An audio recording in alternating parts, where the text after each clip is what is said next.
Imagine a runaway trolley hurtling down a track. It's out of control. Ahead, 5 people are tied to the rails. They can't move. You see the trolley, you see the people. You know what's going to happen. You're standing near a lever. If you pull it, the trolley will switch to a different track. This seems like good news, a way to save those 5 lives. But there's a catch. On the side track, one person is tied down, just one. You pull the lever, you save 5 lives, but you sacrifice one. Do nothing, 5 die. What's the right thing to do? This is the trolley problem. It's a thought experiment, a puzzle about morality. There's no easy answer. It forces us to think about difficult questions. What makes an action right or wrong?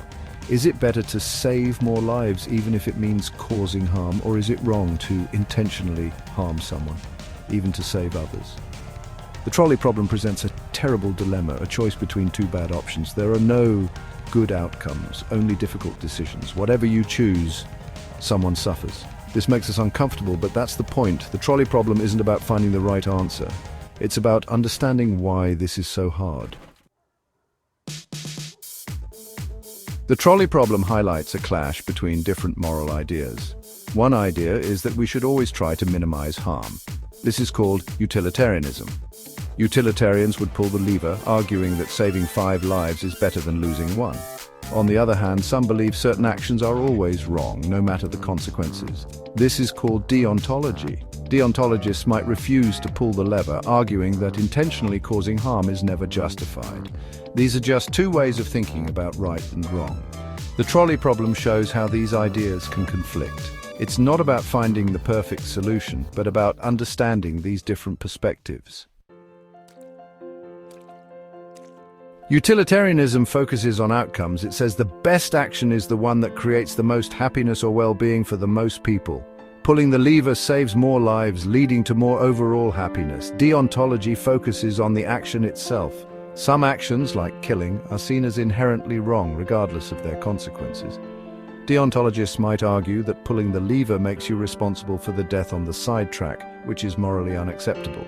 There's also virtue ethics, which focuses on character. It asks what a virtuous person would do. A virtuous person might act with courage to save more lives, or with compassion, refusing to sacrifice anyone.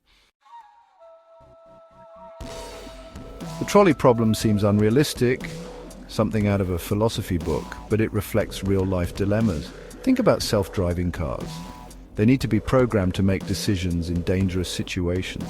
Imagine a car that has to choose between hitting a pedestrian or swerving and risking the passenger's life. This is like the trolley problem on wheels. Doctors face similar dilemmas. Imagine a doctor with 5 patients needing organ transplants. They all face certain death without them. A healthy person walks in for a checkup. Is it permissible to sacrifice 1 life to save 5? The trolley problem isn't about finding the perfect solution. It's about sparking conversation and self-reflection.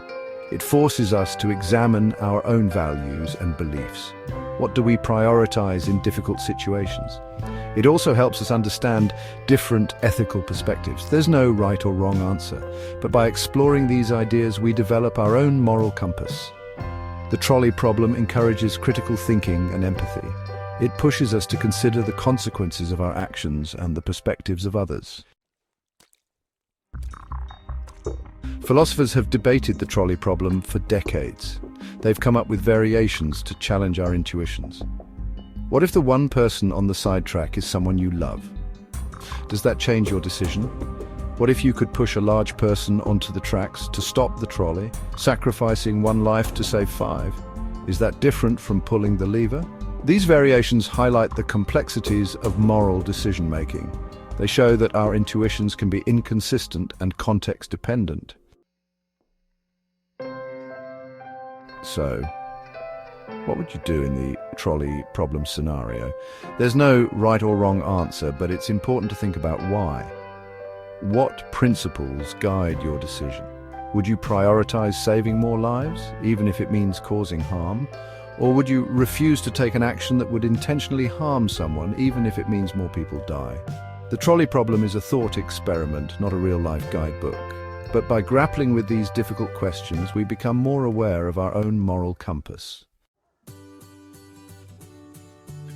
The trolley problem is more than just a thought experiment. It's a reminder that life is full of difficult choices with no easy answers. It encourages us to think critically and empathize with others and understand the complexities of moral decision-making.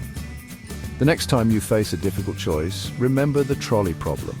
It might not tell you what to do, but it will help you think through the options, understand the different perspectives, and make a decision that aligns with your values. The trolley keeps rolling, but so do our thoughts and our capacity for moral reasoning.